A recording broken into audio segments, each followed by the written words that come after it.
Hey everybody, welcome to Sexy Nerd Science, Season 5, Episode 9. I'm Drew, as always, with my trusted sidekicks and other co-hosts that are not below me at all. Dale and Josh, say hi, guys. Hi, guys. Who's below you? Nobody's below me. That's why I said sidekicks, and I was like, wait, that's not right. Our faces aren't on shirts yet. Yeah, that's true. Oh, that's what you're talking about. I'm like, I was like, because I said trusted sidekicks, but I don't want to be like, hey. We might record this in your house, but yeah. Well, I didn't want to be like, hey, Robin to the Batman. It's like Batman to the Batman to the Batman. This is the podcast Triumvirate is what we are right now. Something like that. We got a great show, as always, for you guys. As Joshua, $1 million word there, guys. Triumvirate. Is that a real word? It is. It's what when you refer to hey, like Siri, what does triumvirate mean? Means 3 leaders. 3 leaders? What do you mean 3 leaders? In ancient Rome, a group of 3 men holding power, in particular, the first triumvirate, the unofficial coalition of Julius Caesar, Pompey, and Crassus in 60 BC. Cool. Learn something Real word, every guys. day. It's a real word. Wasn't joking around. So since you guys have talked with us last, some crazy stuff has happened. Crazy. Super crazy. Something that maybe like shouldn't happen for 100 years, or happens once every 100 years. I should say. We've had a lot of water flowing through our city here in Bellevue.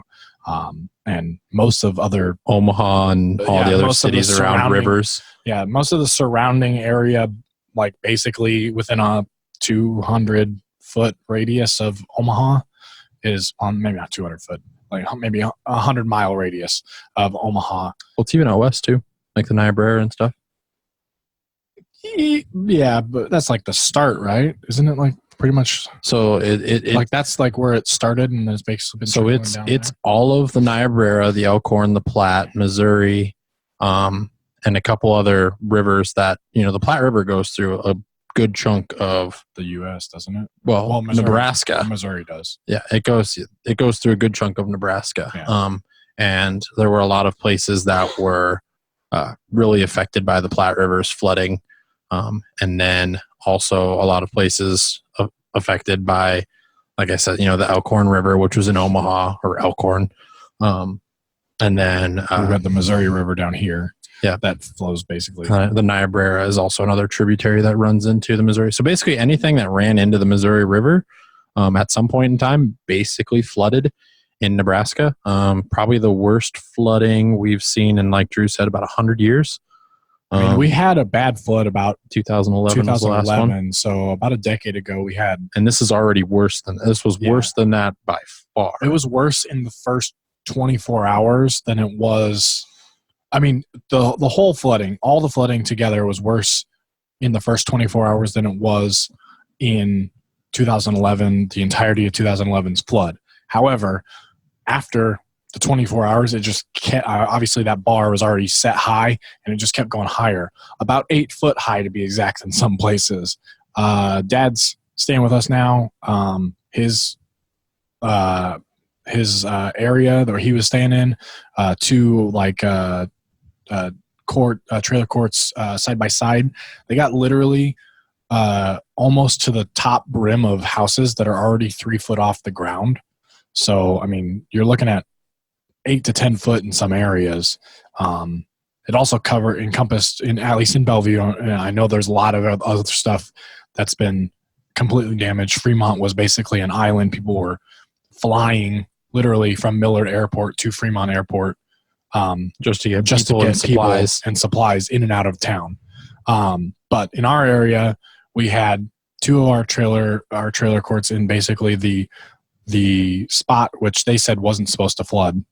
Or the quote unquote wasn't supposed to flood, and then by the time first responders and evac teams were there, they only said that they're supposed to get about 4 foot. So we got most of the valuable stuff, and then anything that was electric within a couple of foot of the ground. So we took everything up off the floor and put it up on countertops and tables and stuff, because they only said it was supposed to get about 4 foot deep.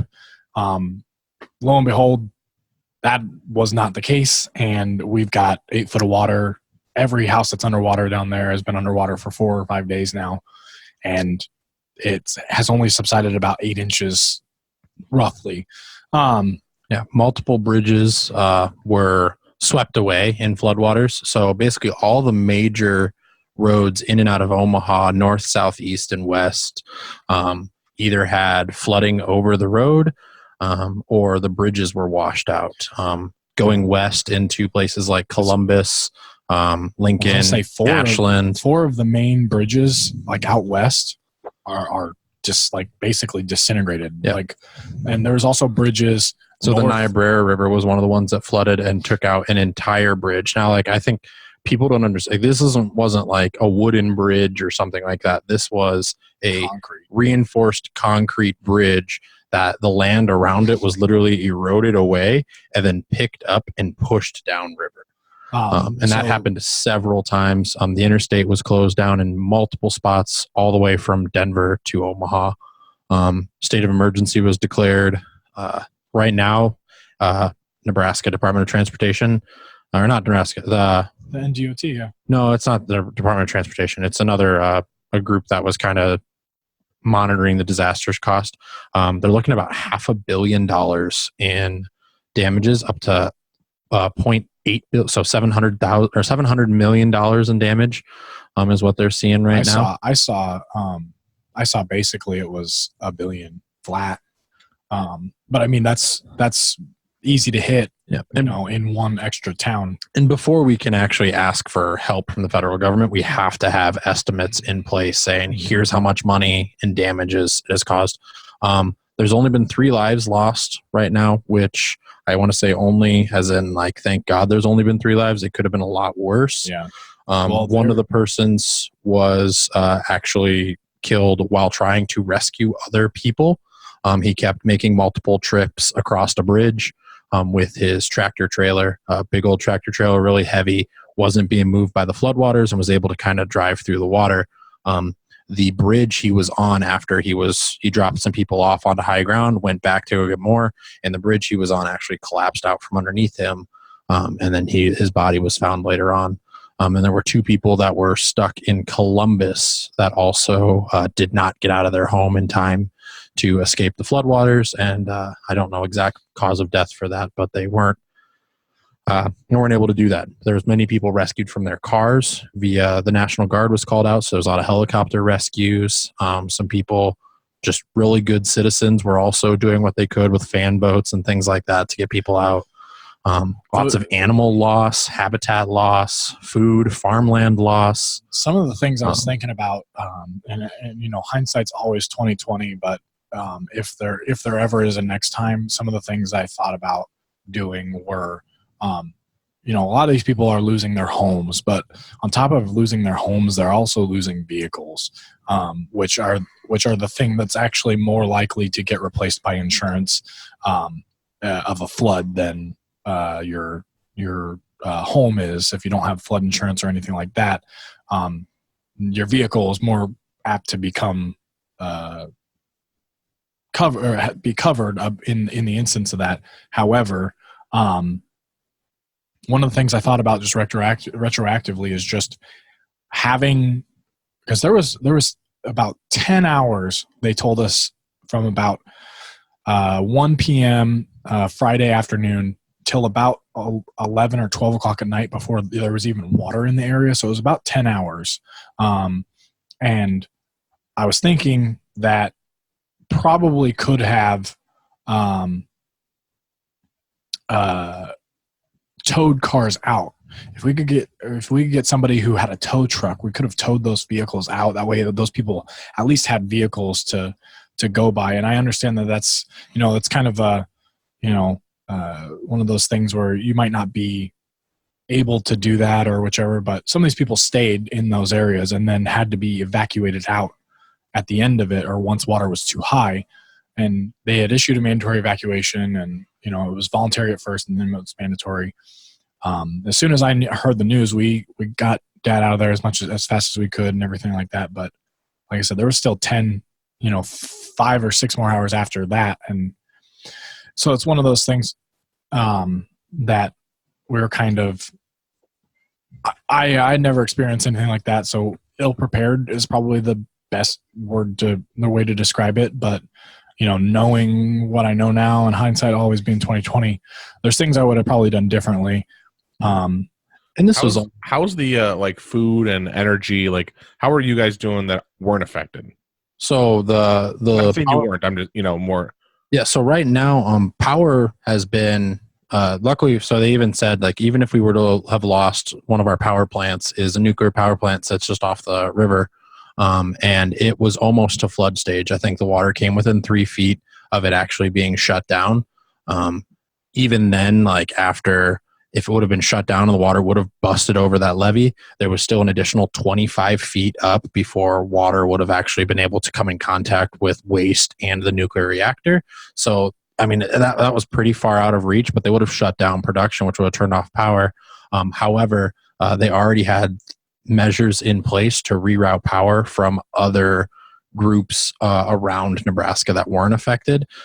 So it is actually kind of a good thing there. Like we were going to be able to get power from South Dakota, Kansas, Missouri, things like that, routed to the Omaha area if we were to lose power from our power plants. We had a coal burning power plant that flooded, and then that nuclear power plant almost was lost as well. Water in Lincoln is being conserved right now, so there's a mandatory water restriction. So they want you to not use as much water, just because they're limiting your yard usage. Yeah, so. and it's not so much like a drinking thing. It's more so controlling runoff thing. They don't want a lot of runoff going back into the already saturated land and then into the already overflowing rivers and tributaries. So that's why they have the water restrictions there. But in like Glenwood, Iowa, just across literally right across, the river from Drew's house here, they do have a mandatory boil notice for their water, just because there's a possibility that some of it could be contaminated, but that's the only spot in Nebraska that they said had been possibly contaminated.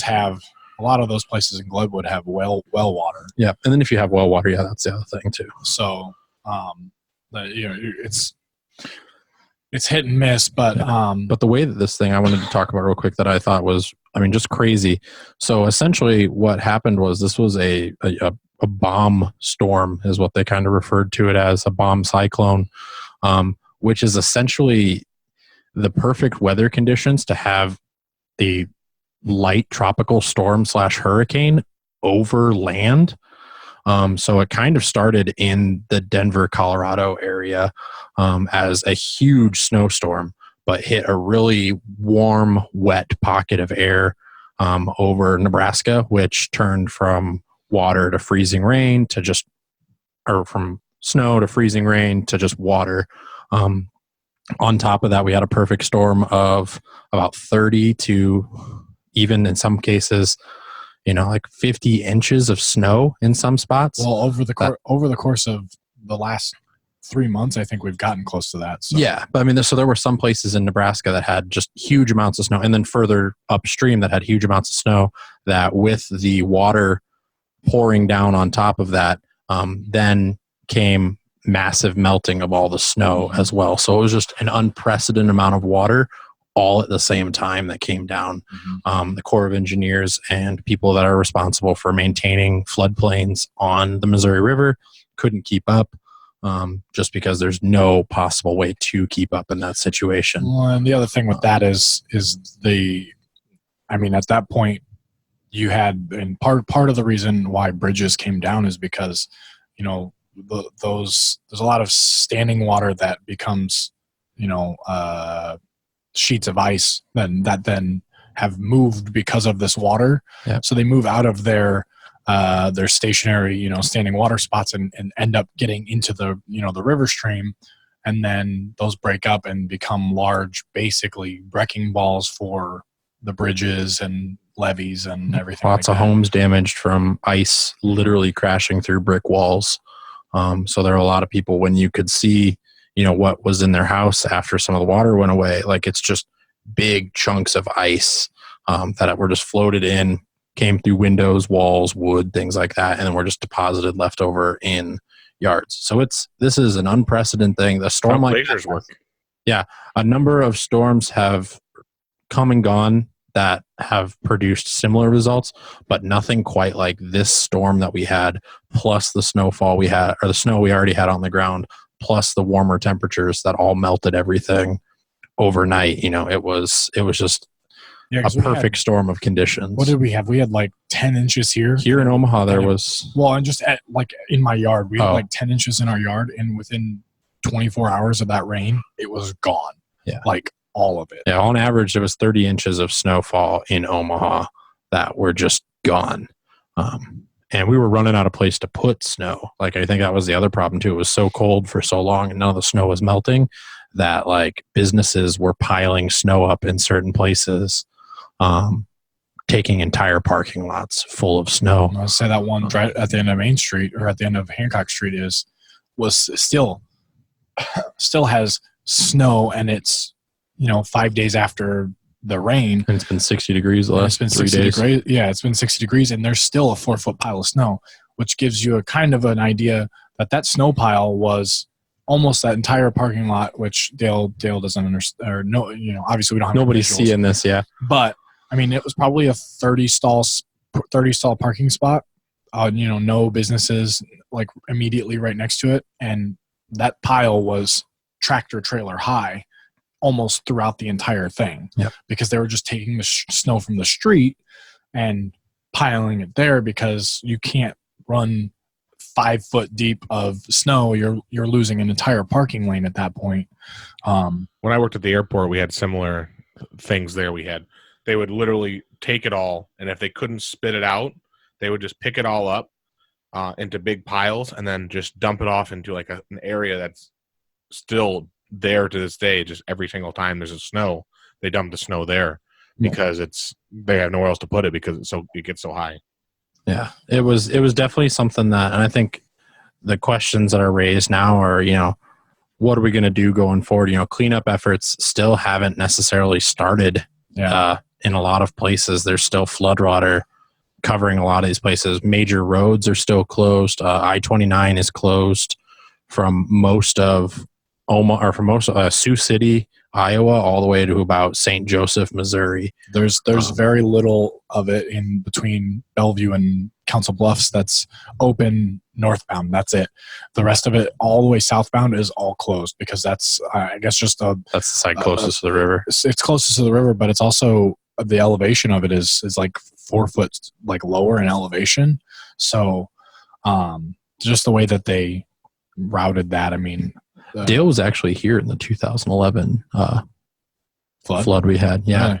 His plane got rerouted from Omaha to Kansas City, and I drove to go pick him up in Kansas City when that happened. Yeah. And then like the next couple of days, like the park was all flooded and stuff. And then so a couple other things real quick, we just touch on it. So there were about 200 homes affected, there's about 200 homes in the two communities that got flooded in South Bellevue here. And of those 200, there was about 13 that didn't have any water, that didn't get any water damage. It's the northernmost part of Green Acres, which is the one that Dad lived in. And so those people, fortunately enough, will be able to go, they're talking about opening one lane up from the unaffected entrance to that spot to let those people get back to their houses. But so I saw a few pictures of your dad's house or your dad's area, and the water was up to the roof. Yeah, where I saw. Mm-hmm. Where is it now? So the drone, the pictures that I shared, the drone footage there. So that awning, it's right up. It was when that picture was taken. It was right underneath of the awning. Okay. That for his porch. That awning is at roof level, obviously. So right now it's about 7 to 10 inches lower than where it was in that photo. Oh wow, it's still pretty high. It's still very high. I didn't know that. There's still mountain runoff that's coming through now too. So like as the mountains thaw out in Colorado and snow melts in South Dakota, they still have to let a lot of that water down. Yeah. And it's because the levees aren't fixed. The water just has an So Bashed. could this get worse? It could. Could the water increase height more? I don't believe it will increase height more. I think that at this point, unless we get another huge rainstorm that dumps piles and piles and piles of water on us, I don't think that it will get worse. It might get as bad as it did. I could see it getting that bad. Like, the water raises up back to that same level. Because all the levees are still Because everything's still broken. Yeah. So we have nothing to prohibit the flow of the water to these areas. I think even a couple of the from what I saw on Facebook, and I could be wrong, so we can quote this loosely, but I think even some of the doors on the dams, Gavin's Point, broke off. I think at this point that dam is running at, like, if there's 7 doors, they got 2 of them broken off or whatever. Yeah. And I think I heard something like that too. They want to be at 70,000 or 70 million, or so, I think it's 700,000 gallons per minute or something like that. And they're still running at like 800, 900,000. Yeah. So, I mean, it's very likely it could a factor of 2, basically. It's very likely it could increase back to where it was, but I don't think, because of all the snow runoff we had and how quickly that melted, I don't think we'll get worse than it was. But that like I said, that could change with another big rainstorm. And then the other problem too, with all the levees and all these safety measures kind of no longer working, it's definitely affecting further south more when it does happen. So like the last couple of days of flooding, we did have some rain and some more thawing, and communities further south from Omaha and Bellevue and stuff like that in the Iowa side, Missouri Valley, they started becoming affected by it now. So like it wasn't necessarily a problem with, their stuff failing and then things getting, like, the water levels getting higher. It was just, there was nothing stopping the water from going further south. And the other thing about the levees and stuff, and just like the way obviously the way water works in general, is you can push water over the top of a bucket, but the top of the brim, it's not going to leave as easily as it came in. You know what I mean? So the water's come over the road in some of these areas, and until you clear a path for it to leave, it's going to sit in that, basically the bucket, quote unquote, until we figure out how to get it out of there.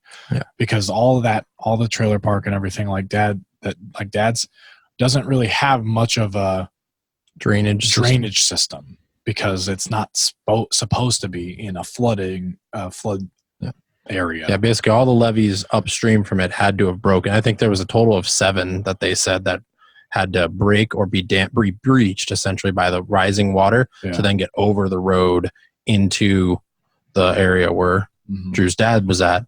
And now that, the road's still intact, so as the water goes down, anything on one side of the road's just going to stay there. And as the river can recede now on the other side of the road, and go through. I had seen something about potentially grabbing like the sewage treatment trucks, or like the porta potty trucks that suck out the porta potties, and just pumping water, and just pumping the water out that way, and pumping it, driving it to the river and pumping it back in. That honestly wouldn't work at all. It would be thousands of trips. You would need just a long pump or have one of those big pumps. Just run a long cable to where it's at, and then another long one to where it's going to spit out. Just literally pump it out. And the good thing is, once you get the water flowing downhill like that, it'll actually just continue going through that hose, even if it goes up and then down and around and stuff. Take a long garden hose.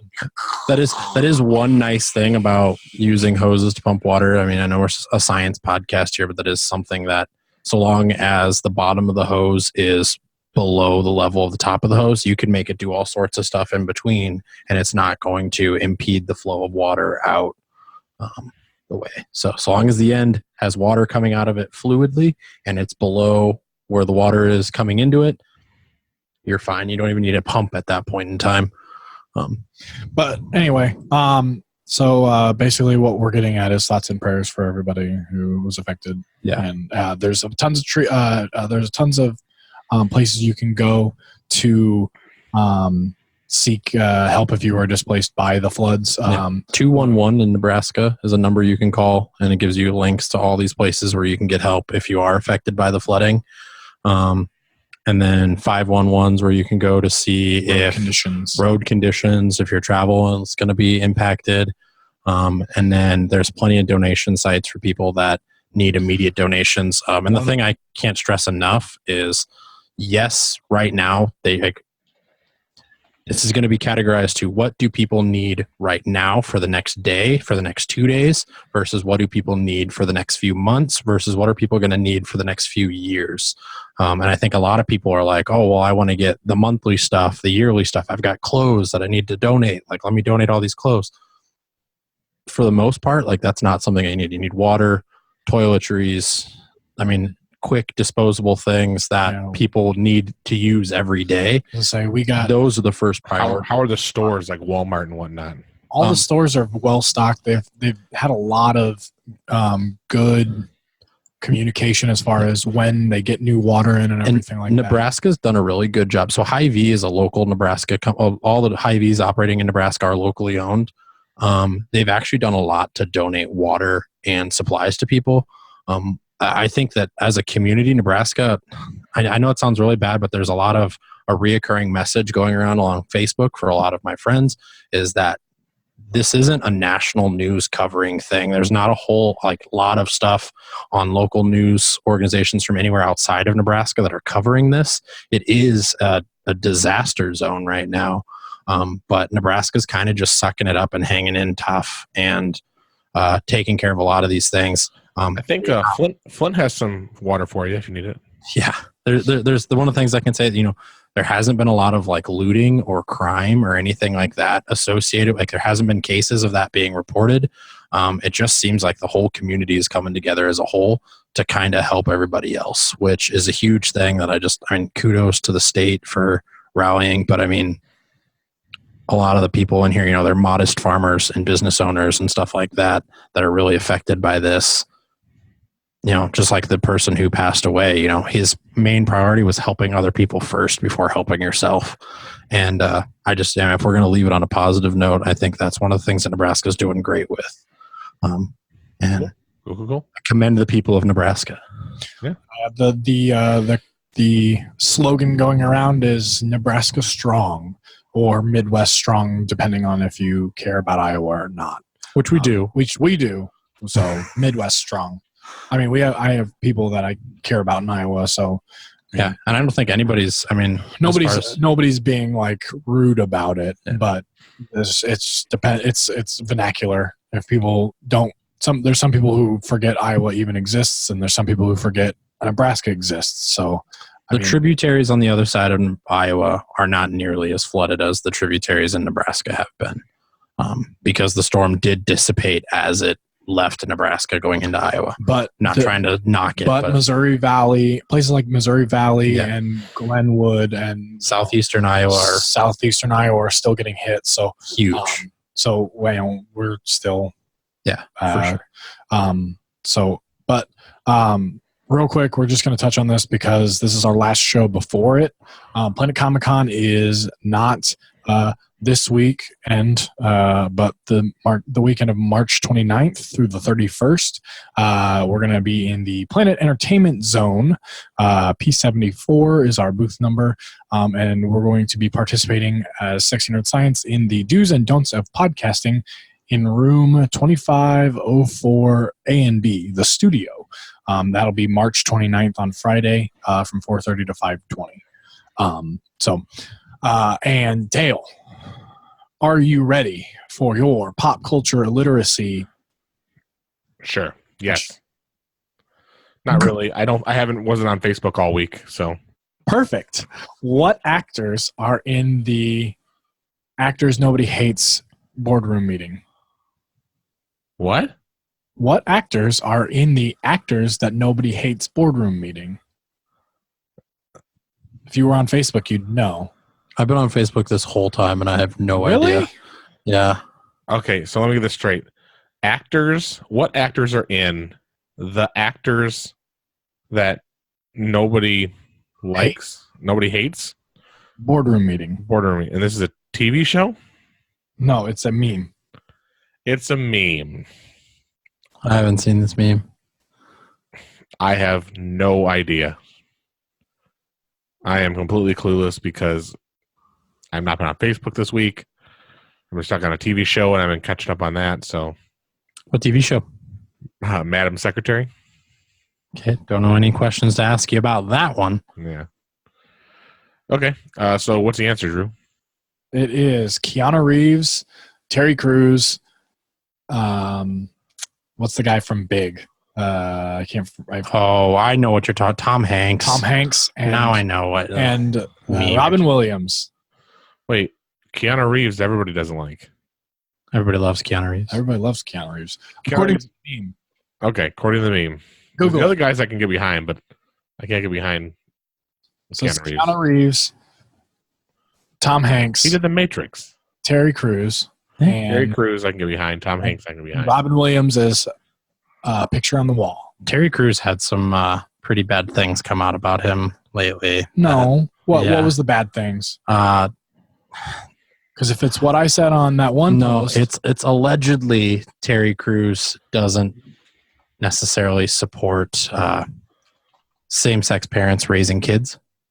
Says they have a different experience growing up without the traditional mom and dad experience on Twitter, and he was getting a lot of hate for that. Wait. He was saying that he doesn't support it, or he was saying that it's a different experience? That's a different experience. That it basically that kids aren't going to be raised the same if they. It's going to be detrimental for them. Oh, if it's going to be detrimental, I disagree with that. But I disagree that it was phrased in a way of like, well, you're missing something because like you need X, Y, and Z to make this happen, but you're only getting X and Y. So it was kind of not good, but it's also, Terry Crews has also done great, wonderful things as a human being for the Me Too movement and, speaking up for a lot of things like that. And LGBTQ rights as well. This just happened to be something that I think was kind of taken out of context on Facebook or on Twitter, and he didn't want to elaborate on it. Do you know where it's from? It was on Twitter. It was tweets that he made. No. Well, what I'm saying is, like, where did you hear this at? For the meme. Wait, the meme, or are we talking about the Terry Crews thing? Terry Crews. It was on Philip DeFranco, and then I researched it because I didn't want to just be like, what? There has to be more to it. And then, like, Brittany was even talking to me about it the other day. Okay, another thing that bothers me is that this op-ed was written by a woman. No, that's not it. I don't know. I apologize to anyone who was hurt by my severely malnourished tweet. But what did the actual tweet say? That's what I want to know. Because Terry Crews criticized for saying children of same-sex parents are severely malnourished. He says, I've reiterated many times that same-sex couples and single parents can successfully raise a child, but I believe paternal and maternal love are like vitamins and minerals to humanity. No matter where you get that paternal and maternal love, my purpose is to give paternal love. And then somebody commented, love is not gendered. A child will not starve with only one gender loving them. And he said, but they will be severely malnourished. Yep. So he thinks. I think it's taken out of context, whereas I think he said something and then it was just taken the wrong way. I don't think he actually meant that to be the way that people are taking it. I think he's saying it as kind of like he said, a mineral metaphor. He's saying that they're, I don't know, whatever. So fine. I think this is going to be better. Do you want to do the People Don't Hate Meme? Because I think we can do a redemption thing that's all Terry Crews related. Okay, go ahead. So, Terry Crews. What song is Terry Crews known for singing in the movie White Chicks? Wait, what? What song is Terry Crews known for singing in the movie White Chicks? You don't have to give me another question. Yeah, this is just a redemption question for you. Question. I don't know. I don't think I've ever seen White Chicks. Those are with the Wayans brothers? It is. Yeah. No, I never seen that. So you don't know like the meme or anything with? Okay, I think that's probably a better one. It's the 1,000 Miles song. If I could walk 1,000 miles. I can't remember the lyrics now. I know him as Cheeseburger Eddie. I know him as Chris Rock's dad. I know him as Burger Eddie. Cheeseburger Eddie. You want to get a McWhoopin'? That's my best. I know him on Brooklyn Nine-Nine. Yeah, but I don't know him from. I think that was probably like his first thing. Dale, another redemption question. I don't know how many of these you get, but he's at 5 for 9, so I'm just like, we need to get him. Why in Brooklyn Nine-Nine? Why does he not want to go back to work? What happened? Why does he not want to go back on get off desk duty? Well, he had a traumatic incident. Yeah, what was a traumatic incident? What was the incident that caused him to get on desk duty? Yes. Dang. What? You've been watching Brooklyn Nine? Dang. What was the incident? Wow.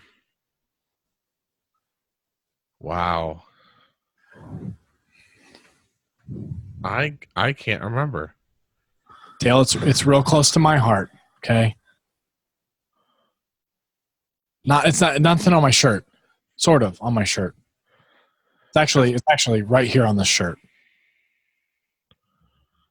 Right, right here on this shirt. I know he was scared that he was not going to be there for his family, and that led to the two other incidents where he shot up a cardboard cutout and something else. But the original incident, I don't recall. Dale. What was it? He became a father. That was the incident? Yeah.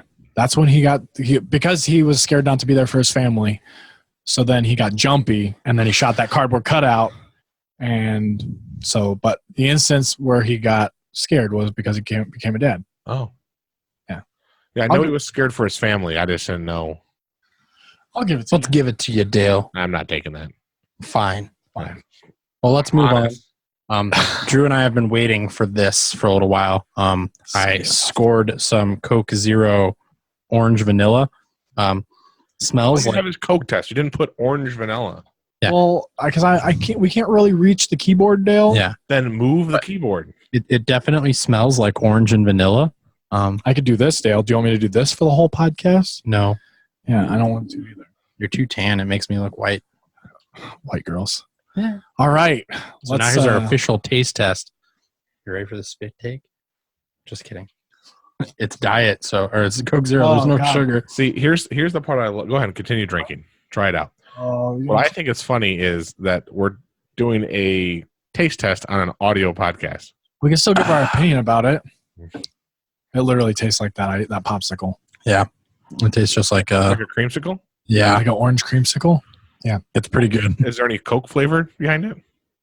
Actually, I don't like Coke Zero. Overpowered by the orange. I think it would honestly taste better with regular Coke instead of Coke Zero. I told you that at the beginning.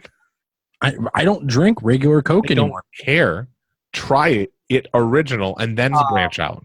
What if I like it and then I have to go back to drinking regular Coke with real sugar? I know a guy who drinks like Coke in orange juice. Is that a real thing? Like, is that a thing that Dale's all coked out? My Coke socks are over there. I didn't wear my Coke socks though. Oh, is anybody familiar with this? Orange soda or like orange and Coke, or like orange juice and Coke? Mm-hmm. So, isn't that like they make a drink like that? Maybe. I was gonna say I've seen like milk and like milk and Coke and they things did that like on the radio the other day. Yeah. But I haven't seen like orange juice. I've seen orange juice and milk. I've seen milk and Coke, but I've never seen. It's like they package it. It's maybe like a. Japanese.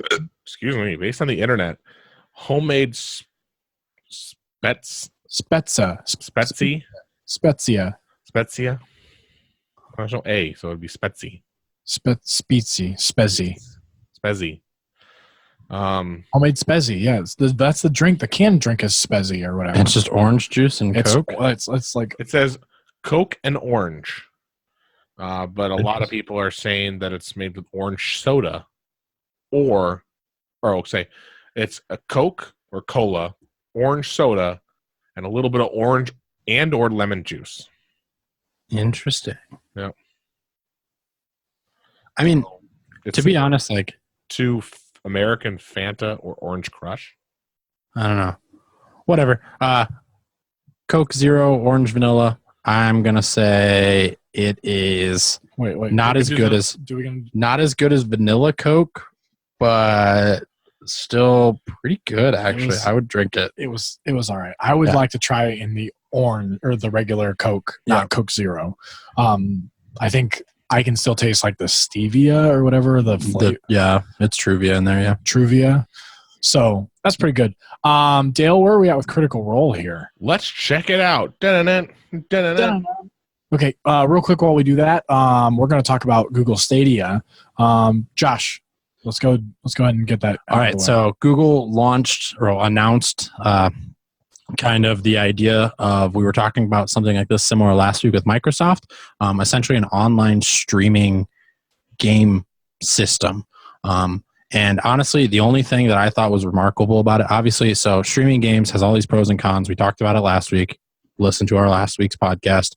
One of the things I found remarkable about it that I thought was just a terrific idea, if you buy the Google controller that comes with it, the controller independently hooks up via your Wi-Fi network to the network, and instead of your inputs going to what's connected to your TV, the inputs go directly to the server, which is what your controller is hooked up to. So people were worried about like lag and stuff like that. So as the server communicates a signal onto your TV, you see it on the TV and then you react, and then it puts the signal back into your computer and then goes from your computer back to the server. Instead of doing that, it bypasses that entirely and just goes literally controller connected to the server directly. So any movement you do. So how does it connect to the server? Does it connect via Wi-Fi? Via Wi-Fi, directly to the server. So instead of your controller hooking to your computer and then going through the computer, it's hooked directly to the server. And I thought that is the game-changing thing there that Google's doing, that I was like, this is exactly what I think I would do. Also, the other nice thing is, because it's powered by Google, you will be able to load your live streams directly into YouTube, and people can actually join your gaming experience from YouTube. So in your YouTube live stream, there will be like a click to join, and you can literally, if you're a gamer, you could literally click to join and join the active game that the person's playing right there. So say they're playing like NBA 2K, you can actually join that game as a person that can help play the game with them, another player, or play against them even on the game. And I thought both those things were something that Microsoft didn't really talk about on there. Yeah. But Google was like, hey, here's how we're going to do it. And I think they're promising a lot. I would like to see if it actually works, but... So, Josh, you're not really into the gaming scene as much as maybe me or Drew is whatever. Point is, we both are on Discord, and Discord is one of those things that it used to just be talking here and talking one-on-one or in a group, but now it's morphing into this thing where you can see what game somebody's playing, and you can join that game. And then you used to have to like join a party on a lot of games, but now there's a lot of Discord widgets that you can join into or combine together, and you just join right into the game if you're friends with them already on Discord. Yeah, or on Steam, or on all these other. I was gonna say, I think on Twitch and Steam, I've seen things like that where people can have them join into the game. Usually, there's a delay though in what's being streamed versus where the person's at. Well, yeah, there would be probably about a 10 to 30 second delay depending on whoever's streaming. But once you join the game, you wouldn't need to watch the stream anymore. You would just play the game. Yeah, that would be the difference. Like I know when I play games, when I stream, I usually have my streaming stuff on one screen, my stream, but then I also have my my actual stream on, so like the video that is being played, and that's usually like I said, 10 to 30-second delay. But I'll usually watch like somebody I'm playing with. Yeah. See different things like, oh, look at this. I'm like, well, I can't look at that if you're across the map. I was gonna say, so if Josh is, or if Dale's playing, Dale and I are playing, typically he'll watch my stream and I'll watch his. Because one, it does us no good to watch our own streams, but then also that's another set of eyes. Dale can, like you said, watch mine and see kind of where I'm at or what I'm looking at, and vice versa. Yeah. But I think it'll be cool. I like a new controller. I always like the idea of a new controller. However, I don't like the PlayStation joystick setup. I don't like the dual joysticks down below.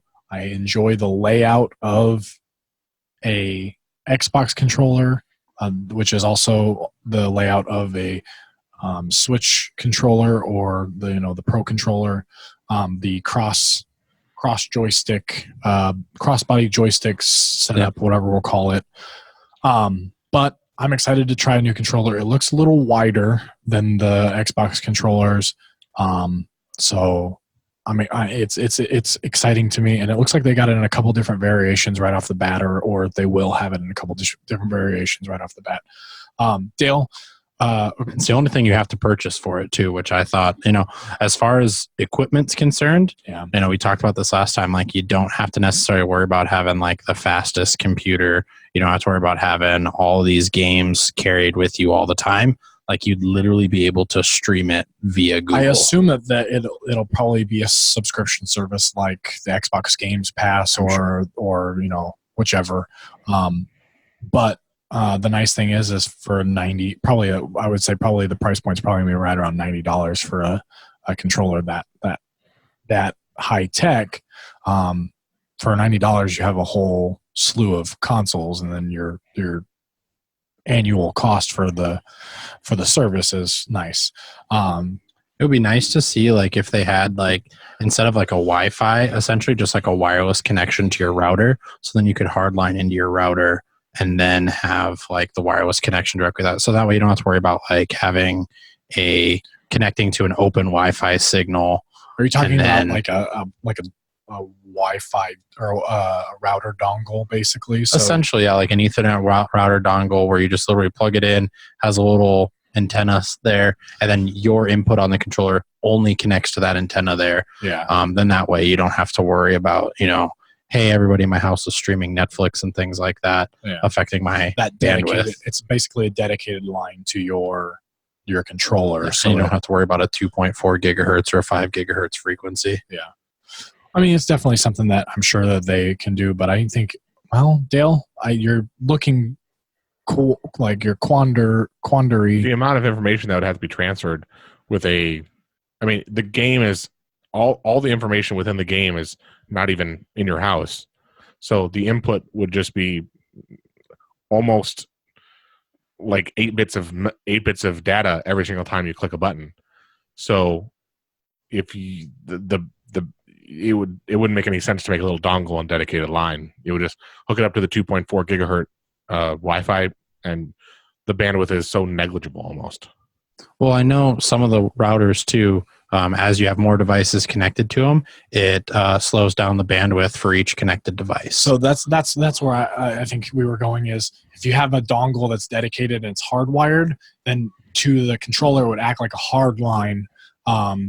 Then the Wi-Fi, say, it wouldn't go off of its own Wi-Fi. It wouldn't go off of our Wi-Fi. It would go off of the dongle's Wi-Fi. Yeah, I get what you're saying. I just think it's unnecessary. Because then if there's 4 other... Because my Nighthawk, if I have more than 8 things on there... I don't know what a Nighthawk is. It's my router. It starts to prioritize... the hard line. It prioritizes different things on my router. So if someone's watching TV upstairs...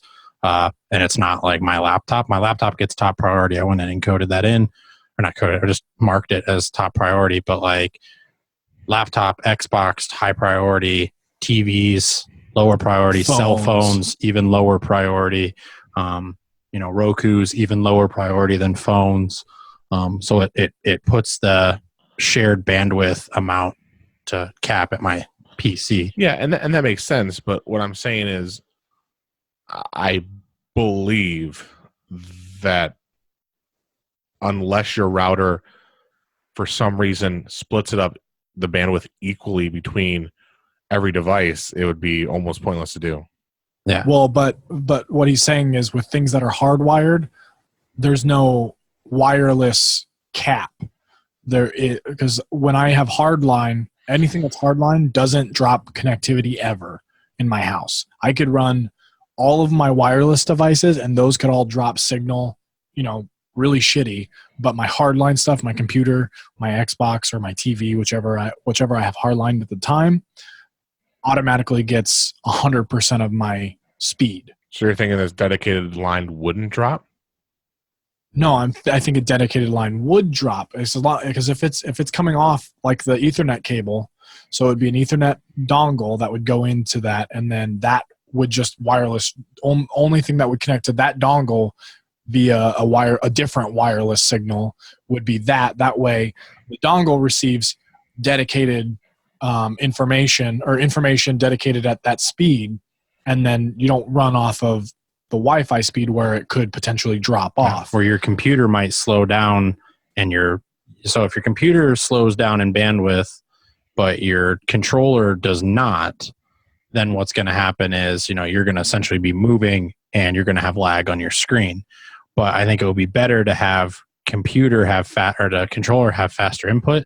So if there was like a big lag, you could essentially, pause or do something like that before you're like, hey, why is it taking so long for my controller to keep up with my screen? I think at that point it wouldn't matter if your computer's not fast enough to run it, or if you're not.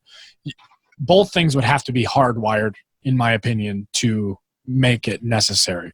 If your computer's not hardwired in and the lag is strictly game related, not like connectivity related, then it would be. Well, that's what I'm saying. It would be connectivity related is what I'm saying. So say if you're streaming this game, and then, it happens all the time for people that have multiple people. Like in my house, for instance, every device that we have is pretty much connected to the internet. If I'm watching Netflix, my dad watches Hulu, and then my mom turns on YouTube, because they're all connected to the same 2.4 gigahertz frequency on my house, my Netflix will drop in quality and start buffering more because everybody's using it. If Brittany's playing World of Warcraft on top of that, it even starts buffering and loading on World of Warcraft, and sometimes drops connections on even Warcraft. Hardline, or none of it's hardline, and that's what I'm saying.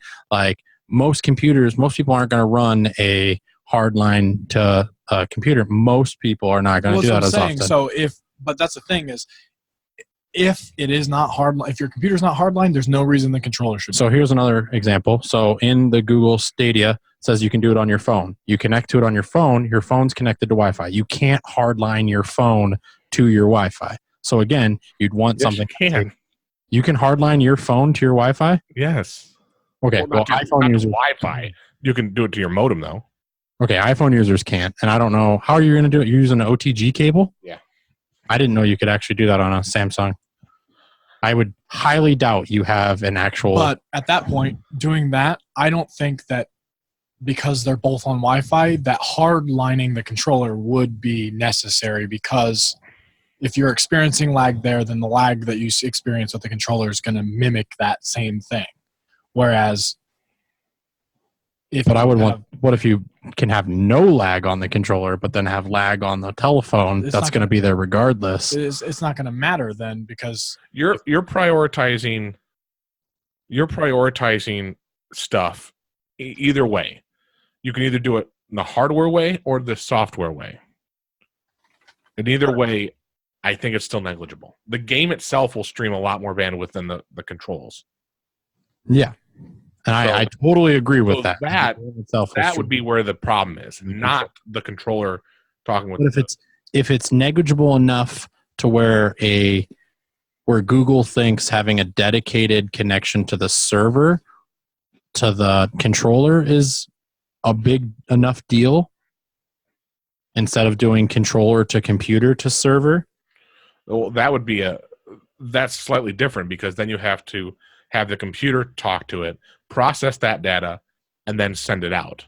And that relies on whatever your computer has to process. Yeah, and that's what I'm saying. I mean, but if that's milliseconds added on there, I mean, it's same thing as what we're talking about. I mean, we're talking if milliseconds matter in communication difference between controlling and what you're seeing streaming, then why would they go through that effort to connect the controller to the server directly? I'm saying the computer adds like hundreds of milliseconds, where it would connect directly to the router would be.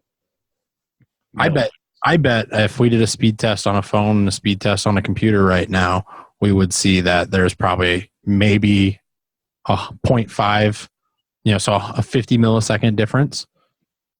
Are you talking about the speed of an internet or speed of hardwire versus speed of wireless internet?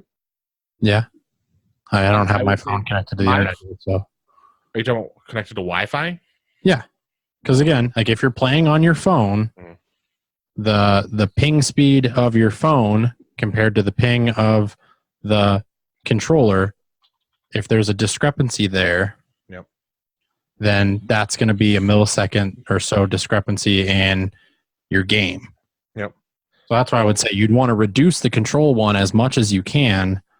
And then if the phone starts lagging, that's still okay so long as the minimum lag is on the controller. Yep. Because you'd want to be able to pause your game or make action on the game. But I think if my thought is I think if the game lags, you're screwed anyway because you can't do anything if the game lags. So the controller's lag doesn't even have the controller's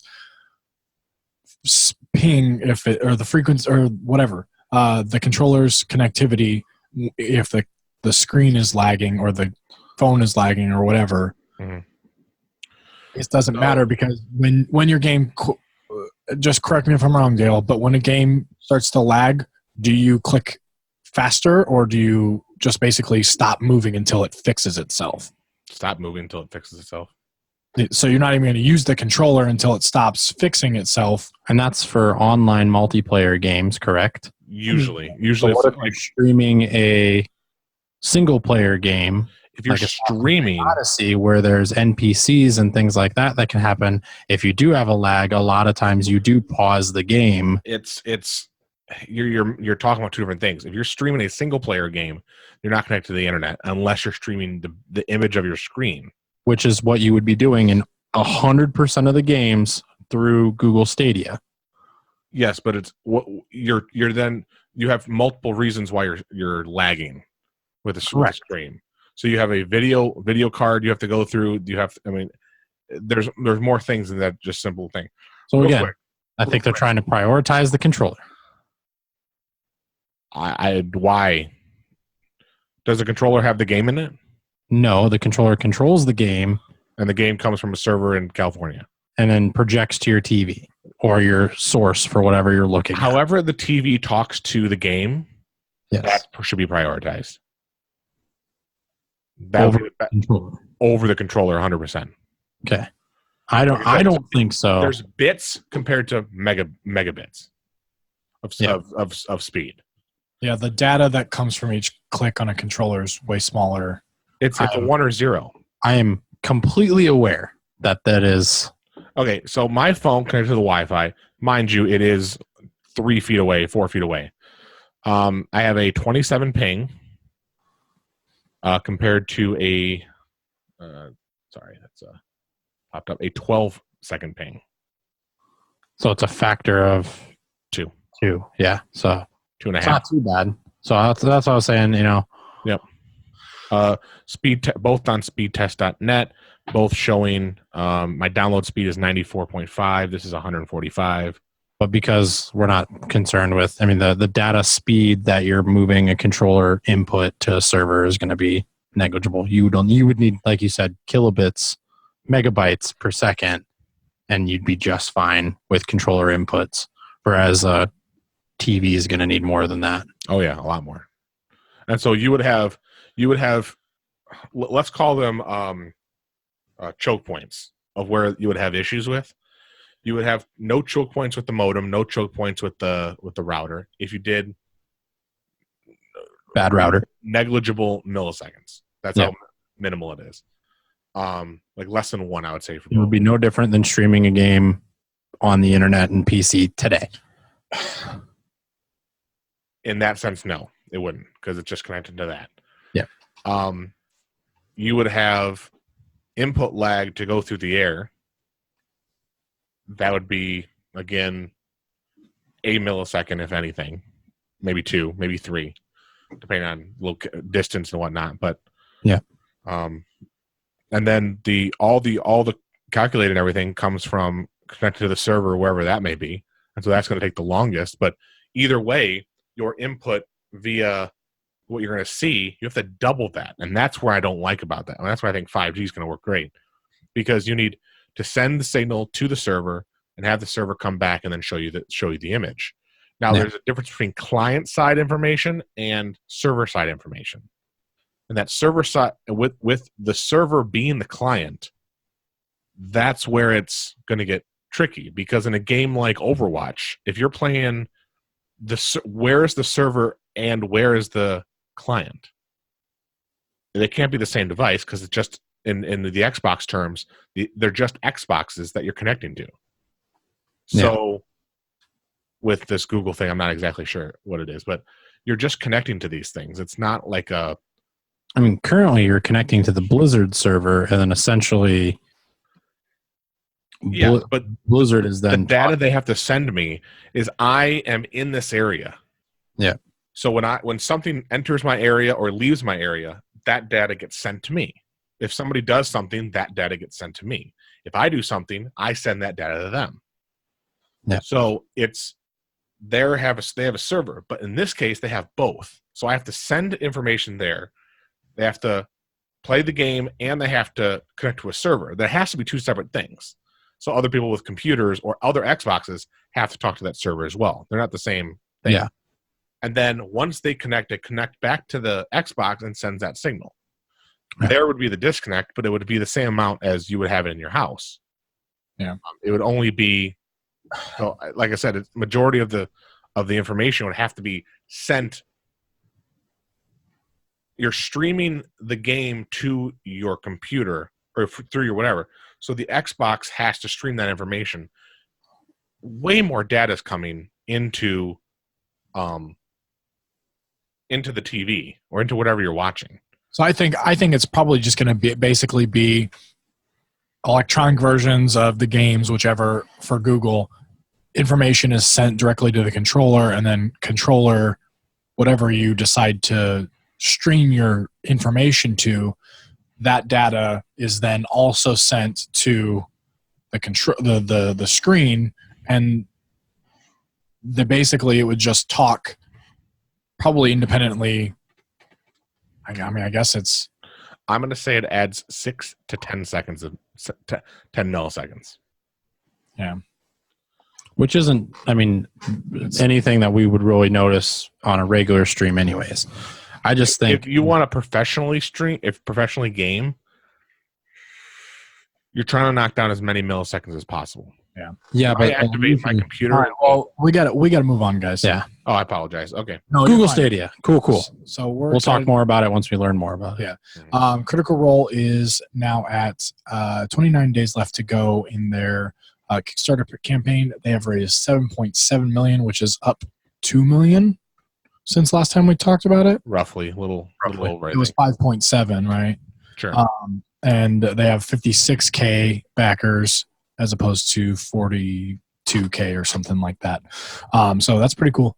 And then Queens of the Stone Age. Josh, go. It's not Queens of the Stone Age. So Star Wars new book came out just a couple weeks ago. It was Queen's Shadow. It was written by the same author who did the Ahsoka novel. And with the Ahsoka novel, and it was also read by someone very similar to, I can't remember who it was that read it. But I'm pulling it up here on Audible because it was a really good book. So I finished.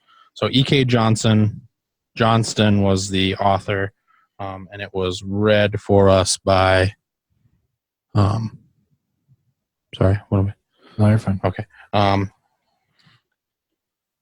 Oh, come on. Josh can't find it. It wants me to mark it as finished reading. It won't friggin' let me just see who did the book.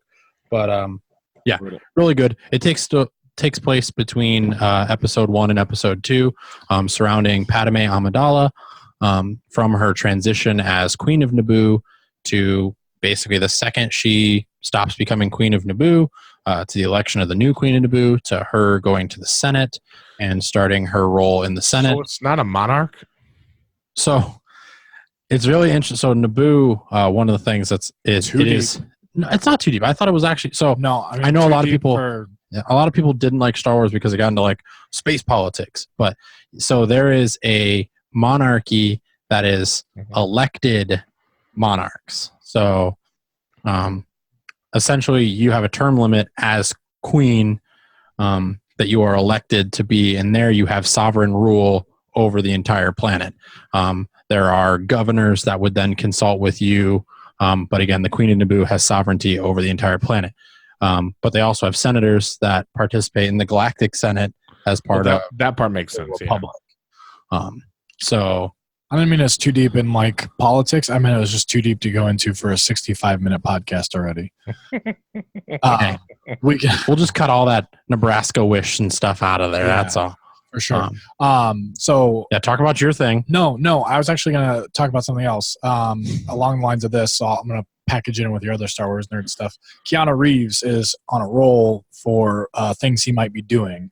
I just saw an article about them maybe tasking him for Knights of the Old Republic trilogy for Star Wars movies. So that's pretty exciting. It To may direct? No, to act as Darth Revan. Possibly. Possibly. And that's still why I not said canon yet. It's still not canon, but it's something that was in the works, so we'll watch for that. Another thing that he just actually announced is Bill and Ted 3. So they're going to make a Bill and Ted 3. It's Bill and Ted 3, the music lives on or something like that, or whichever. Which I didn't care for Bill and Ted. I mean, it was before my time, so. I liked Wild Stallions. Wild Stallion. It seems like they're making fun of that style of person. Oh, I'm sure they were. But that's like back in the day, was that not cool? No, I think so. Like the Pauly Shores and the stoner, they're not. I don't think they're making fun of it. I think they're leaning into it. Yeah, like most heinous, like over stereotyping it. Yeah. But I don't think they're like knocking on it. I think they're just leaning into it. It's a caricature basically. But they're doing that, and I think it's pretty cool. Gotcha. I mean, Waka. the caricature's not like always bad. But then the last thing is a little bit of gaming stuff. They are doing a 15. They have done a mod for Ocarina of Time, Legend of Zelda, for a 15-player game online. So basically, 15 people can go through independently and basically run the whole game. And basically, they have like this. From what I've seen, it could be completely wrong, but they have the same pool of rupees. Anytime somebody picks up an item, you get the item. So it's basically co-op Zelda for like a huge group of people. But sounds like 4 swords, but with 15. My favorite thing, 15 swords. My favorite thing is, remember back in the day when Twitch did that Pokemon game where everyone had to put like a letter, or they kept typing like what direction they would go, and the game would just freak out, and they finally beat the game. Yes. No, Is this like that? I don't remember that. No, similar. It's everybody gets a character to control. And this is the Unreal Engine too, right? No, this is not Unreal. This is just a straight 64-bit mod. So, but yeah. And then Dale, you got a blind science question? Science-y news. In sciencey news, we've got Dale's blind science or Josh's blind science question. Okay, so this is a quick one. Again, didn't really want to do it too hard. It's a two-part question. You got to do it hard to Josh. Josh, can you name what an ocean current is? I would say an ocean current is usually done by, Finding Nemo would. Yeah, I'm really going to say come in handy so. right now. Ocean currents are done by temperature changes, just like weather currents usually are done by high and low pressure systems from the water. However, you have to take in consideration rotation of the Earth, like Coriolis effect with ocean currents. So that's why you kind of get like little curly currents as they go through, and then wind as well, and then ocean tides, all manipulating the ocean currents. But a lot of it has to do with moving water from cold areas to warmer, less dense areas. That's exactly what it says, or that's what it Coming is. up on the MAC. Yep. Last question, or part of that was also the saltiness of it, the salinity. Salinity. Yeah. And then the second part to the question is, can you name any ocean currents? I shouldn't have said something. The Mid-Atlantic current, is that one?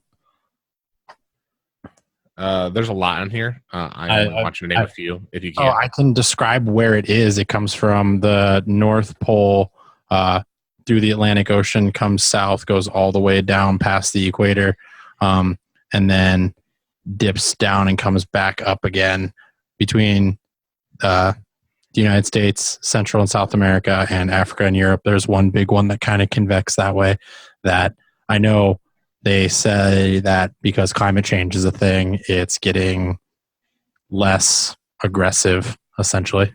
There's a baby on our podcast now. Baby!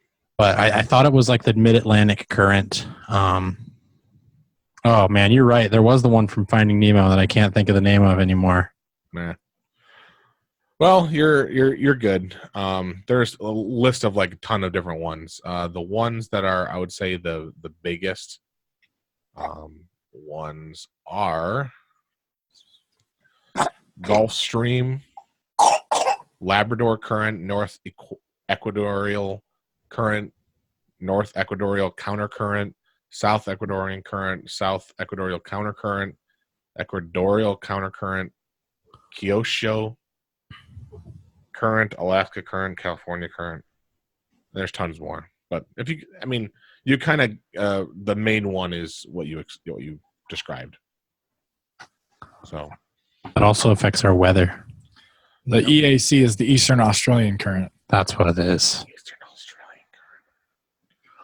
Coming up on the EAC. All right. So last bit here in Sciencey News is right after we recorded and launched the last episode, we got a lot of expensive stuff coming from Mr. Musk. And by a lot, I mean one item, and it was... It's not too expensive, though. I mean... How much is my car currently? I bought it for $13,000. How much did your cars cost? Brand new. This car, brand new, will cost less than a Honda CRV. I thought it was starting off at $39,000. Which is less than a Honda CRV. No, really? A Honda CRV, I was looking at it yesterday, is like $38,000. I was going to say, I thought a brand base less than $39,000, Josh. 35 is what these are starting at. That's what this Model 3 was. Oh, yeah, as of yesterday, the prices went up. No, it was as of when they came out. Monday, the prices went up. For a CRV or for Model Y? For the Model Y. No, he told us it was $39 when it first came out. I thought it was like 56. That's for the long range, long drive. Yeah, they had like four options. Model. That's for the bells and whistles. Bells and whistles. Bells and whistles. I'm gonna look it up right now. I'm looking it up right now until I already have that website. You don't know what it is because I'm. Oh, they don't have the affordable one out yet. So 46 and 56 for long range and performance. No, 42, 46, and 55. Okay. But the base model will start at $39,000. I don't know if that's so. Even then, so Honda CRV I was just looking up the Honda CR-V the other day because starting price 24. So liar is what I just found. We just found out. Fine. Yeah, fine. Drew. We compare the CR-V to what actually comes in the CR-V because like what you'd get. Oh, whatever. we're not going to compare apples to oranges. You could get a fully loaded CR-V for less than you can get a Tesla. But so the fully loaded CR-V does not have nearly as much stuff as the base model Tesla Y will. Well, I mean, like, it doesn't drive itself. It doesn't have the giant touchscreen in it. It doesn't have a panoramic glass roof. For the fully loaded one? The fully loaded Honda CR-V? Yeah, the fully loaded one, I'm sure it's going to be a lot more. I guarantee, and I just looked at This one's showing me $34,000 for a fully loaded CR-V. Maybe it wasn't the CR-V I was looking at. Was there another Honda SUV that just came out that they just launched? They have a Pilot. HRV, but that's even cheaper. No. They have the Honda Pilot. They have the Honda... Is it Passport? Is that one? The fully loaded HRV with the top of the line stuff is $45,000. HRV? HRV. A 2019, I'm sorry, CRV, touring, all-wheel drive. Okay. Let's forget about the price point. Josh, tell us what's in the Model Y so we can get... Okay, so the Model Y is a combination between the Model X and the Model 3. So the front end of the car has the Model 3 front end, the smaller front boot, just like the Model X actually had a smaller front boot than the Model S. It has the sideways dash mounted or master control unit, just like what is in the Model 3. The ventilation system in there is the same way, very minimalist, no heads-up display, no nothing like that, just everything right there in the center of your dash for the Model Y. It does have more cubic space than the Model 3, so it is bigger, it's higher off the ground, and it is has the hatchback backing to it just like the Model X did into the Model S. So it has a power lift gate on the back. The seats can fold all the way down flat in the back. It can seat 7, 5 adults and 2 children. You don't need a jump seat in the back like the Model S did to seat 7. It is, the third row seating is optional, correct? Yes, it is optional. But you can get the you can get a lot of value in this car.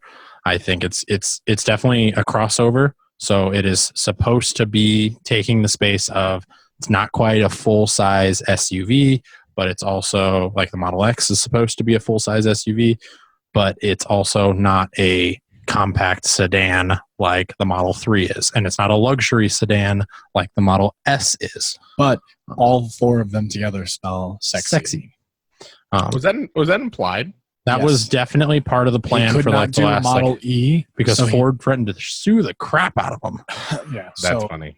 He did the Model 3, which is sexy with the backwards E. Yeah. No.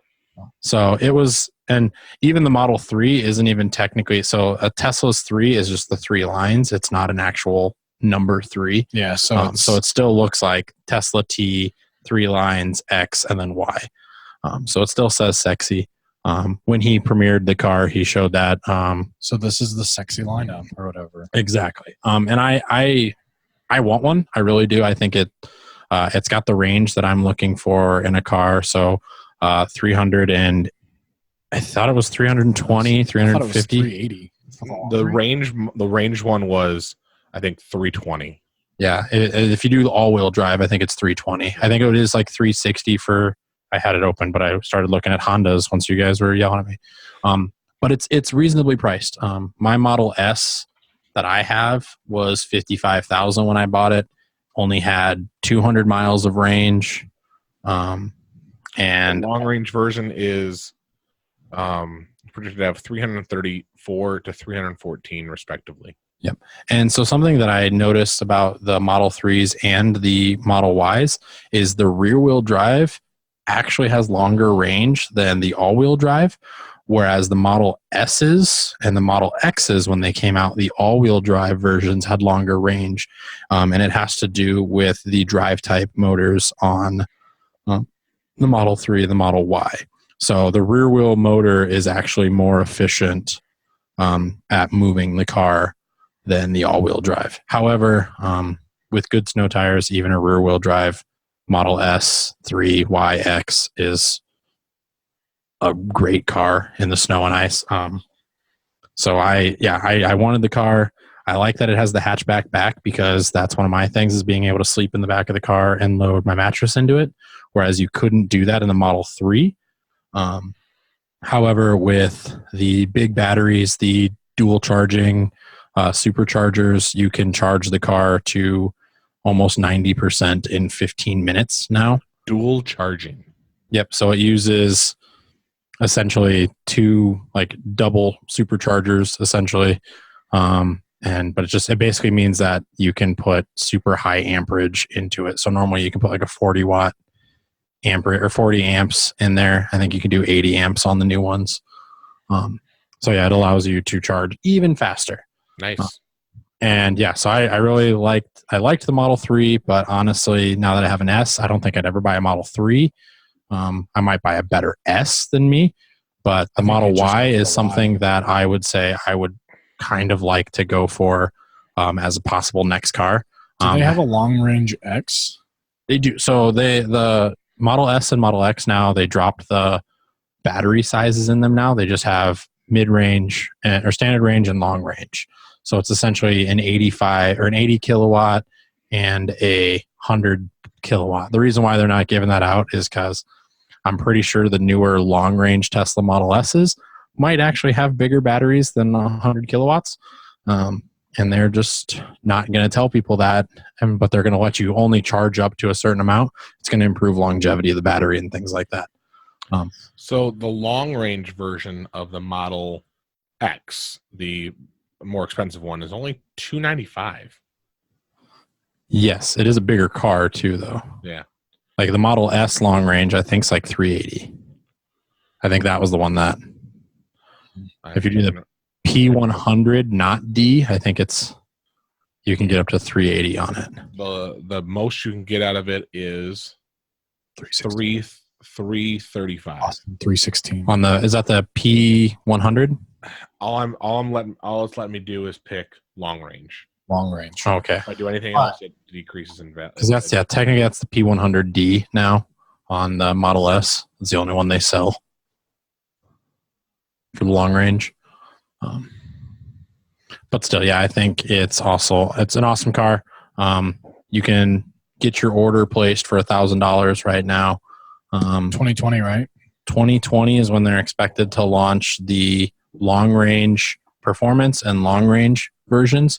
2021 is when they're going to do standard range, cheaper cars. But like I said, you compare a Model S to any actual crossover that's equivalent for luxury crossover, if you will. And the price range is right there, the same, just like the Model 3. If they would have done a truck, I'd been into it.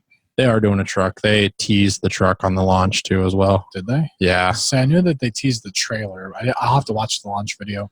But I think that wraps it up for our 90-minute podcast. So thank you guys for sticking with us for an hour and a half. This is just so everyone who's driving from Omaha to Kansas City gets a nice listen to us before for sure. And you can come yell at us for any of the things we talked about. Yeah. Like if you don't like Nebraska and you live in Iowa or something like that, come punch you in the throat. You guys said our booth number again? Yeah, it's P74. P74. Yep, we're also doing Drew's going to be doing the do's and don'ts of podcasting panel in room 2504 A and B. The studio. 4:30. 4:30 on Friday. Yep. We'll be with I think Adam from Project Nerd and John with Worst Comic Podcast Ever. So, and awesome. Thanks for listening to our show, guys, and have a wonderful week. Bye, guys. See you guys at Planet Comic-Con. All right, guys. Thanks for tuning in to Sexy Nerd Science Season 5. Make sure to like us and subscribe on Facebook, YouTube, and Twitter. Don't forget to check out our merch on Teespring and support us on Project Nerd Patreon at patreon.com/Project Nerd.